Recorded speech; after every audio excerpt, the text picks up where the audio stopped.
Doctor ظفر مرزا معاون خصوصی وزیر اعظم برائے صحت ہمارے ساتھ موجود ہیں۔ ڈاکٹر صاحب بہت شکریہ۔ ڈاکٹر صاحب ہم نے بریک سے پہلے ساری تفصیلات عوام کے سامنے رکھی، مس مینجمنٹ جگہ جگہ ہو رہی ہے، کس طریقے سے اس معاملے سے نمٹا جائے بہت زیادہ مشکل نظر آ رہا ہے۔ چائنیز حکومت کے اوپر بھی تنقید اس حوالے سے ہو رہی ہے۔ حکومت نے فیصلہ کیا، حکومت پاکستان نے، کہ شہریوں کو چائنا میں ہی رکھا جائے، مگر ظاہر ہے بہت سارے سوالات پیدا ہوئے کہ اگر رکھا گیا ہے تو ان کے ساتھ تعاون بھی کیا جائے، ساتھ ہی سائیکولوجیکلی ایک بہت ایک پریشر ہے ان کے اوپر کہ اپنے ملک بھی نہیں جا سکتے، وہاں پر بھی قید ہیں۔ تو کیا اقدامات اب حکومت کی طرف سے کیے گئے ہیں ان شہریوں کے لیے، اور ساتھ میں یہ بھی بتائیے گا کہ کیا مزید کچھ لوگ متاثر ہوئے ہیں جو پاکستانی وہاں موجود ہیں؟ ہم یہ سمجھتے ہیں جی کہ اس وقت تک جو ریکمنڈیشن ہے عالمی ادارہ صحت کی اور ہوسٹ گورنمنٹ کی، یعنی چائنیز گورنمنٹ کی اپنے لیے جو انہوں نے پابندیاں لگائی ہوئی ہیں، وہی انہوں نے باقی لوگوں کے لیے بھی لگائی ہوئی ہیں۔ تو اس میں ہم یہ سمجھتے ہیں ابھی تک کا ہمارا تجزیہ اور اسیسمنٹ یہ ہے، رسک اسیسمنٹ یہ ہے کہ وہاں سے ایویکویٹ کرنا جو ہے وہ لارجر انٹرسٹ کو سرو نہیں کرے گا۔ اس وقت ہماری اسٹریٹجی یہ ہونی چاہیے اور ہے کہ ہم جس قدر بھی اپنے بچوں کو، اپنے اسٹوڈنٹس کو وہاں پہ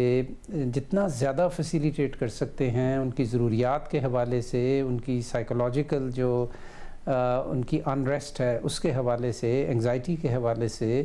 وہ ہمیں کرنی چاہیے۔ پاکستان کی گورنمنٹ کو ایک ایکسیپشنل ویور دیا ہے چائنیز گورنمنٹ نے کہ ہمارے کچھ آفیسرز کو انہوں نے اجازت دی ہے کہ وہ ووہان میں جائیں، اور اب وہ وہاں پہ پہنچ چکے ہیں، and they are meeting with the groups of students in different universities, اور ان کی ضروریات، ان کی جو بھی ان کے مشکلات ہیں اس کو وہ سن رہے ہیں، سمجھ رہے ہیں۔ کچھ سپلائز بھی لے کر گئے ہیں، کچھ سپلائز وہاں پہ اویلیبل کریں گے۔ تو یہ پاکستان کی گورنمنٹ واحد گورنمنٹ ہے جس کو کہ چائنا نے اس بات کی اجازت دی ہے کہ ہمارے آفیسرز وہاں پہ جائیں اور وہاں پہ جا کے اپنے جو سٹیزنز ہیں ان کی سپورٹ کے لیے کچھ کریں۔ اور وہاں پر کتنے پاکستانی ہیں جن میں کرونا وائرس کی تشخیص ہوئی ہے، جن میں پہلے ہوئی تھی وہ صحت یاب ہو گئے ہیں، کس حالت میں ہے، خطرے سے باہر ہے؟ جہاں تک اس بات کا تعلق ہے کہ کتنے پاکستانیوں کو یہ کرونا وائرس کنفرم ہوا، جو میری اطلاع ہے وہ آخری یہ ہے کہ 7 لوگوں کو ہوا تھا، جس میں سے تقریباً 6 لوگ جو ہیں وہ مکمل طور پہ ریکور ہو چکے ہیں۔ 7واں جو شخص ہے وہ ابھی ریکور کرنے کے پروسیس کے اندر ہے۔ پاکستان میں اللہ کا شکر ہے کہ ابھی تک جو ہم نے حکمت عملی اپنائی ہوئی ہے اس کے بموجب، لیکن سب سے زیادہ جی میں یہ سمجھتا ہوں کہ اللہ کا کرم ہے کہ ہمارے ہاں ابھی تک کرونا وائرس کا ایک بھی کنفرم پیشنٹ نہیں ہے پاکستان میں۔ یہ ظاہر ہے یہ ایک اچھی خبر ہے، مگر اگر خدا نہ خواستہ ایسی صورتحال ہوتی ہے تو انتظامات آپ کی طرف سے کیے گئے ہیں آئسولیشن وارڈز کہ کیسے ان لوگوں کو الگ رکھنا ہے، ان کی صحت یابی کے لیے کیا ہو، علاج تو نہیں دریافت ہوا مگر دوسرے لوگ بھی نہ متاثر ہوں، اس کے لیے پوری سہولتیں آپ نے بنا لی ہیں؟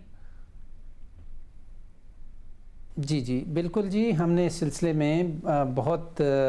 ارلی سٹیج پہ اپنی پریپریشن کے ایئرپورٹ کے لیے بھی اپنے ایس او پیز جاری کر دیے تھے، اور اسی کے مطابق ہم وہاں پہ اسکریننگ کر رہے ہیں۔ اور اس کے علاوہ اگر کوئی سسپیکٹڈ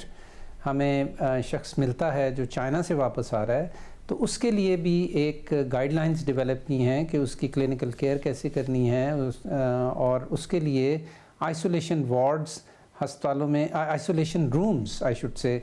کہ وہ ہسپتالوں میں کس طرح بنانے ہیں، ان کی کیا اسپیسیفیکیشنز ہونی چاہیے۔ تو اس وقت تک 18 ہسپتال ہیں جی پورے پاکستان میں کہ جن کو ہم ڈیزگنیٹڈ ہاسپٹلز کہہ رہے ہیں، کہ جہاں پہ ہم نے آئسولیشن رومز ڈیولپ کیے ہیں، وہاں کے عملے کو پرسنل پروٹیکشن ایکوپمنٹ فراہم کیا ہے، اور ان کو تمام گائیڈ لائنز فراہم کیے ہیں کہ اگر کوئی سسپیکٹڈ پیشنٹ آ جائے تو اس کو آپ نے کیسے ڈیل کرنا ہے، اس کا سیمپل کیسے لینا ہے، اپنے آپ کو اس سے پروٹیکٹ کیسے کرنا ہے، سیمپل کو ٹیسٹنگ کے لیے بھیجنا کہاں ہے۔ میری آخری جو انفارمیشن ہے اس کے مطابق اب تک 79 سسپیکٹڈ لوگوں کے پاکستان میں سیمپلز اکٹھے کر کے ان کو ٹیسٹ کیا جا چکا ہے، اور اگین اللہ کا شکر ہے کہ وہ 79 کے 79 جو ہیں وہ نیگیٹو ہیں۔ کل ایک تھریٹ پیدا ہوئی تھی، ایک چائنیز پیشنٹ، اب میں آپ کو بتا سکتا ہوں، آغا خان یونیورسٹی میں، اس کے بارے میں کافی کلینکلی ہمیں شک تھا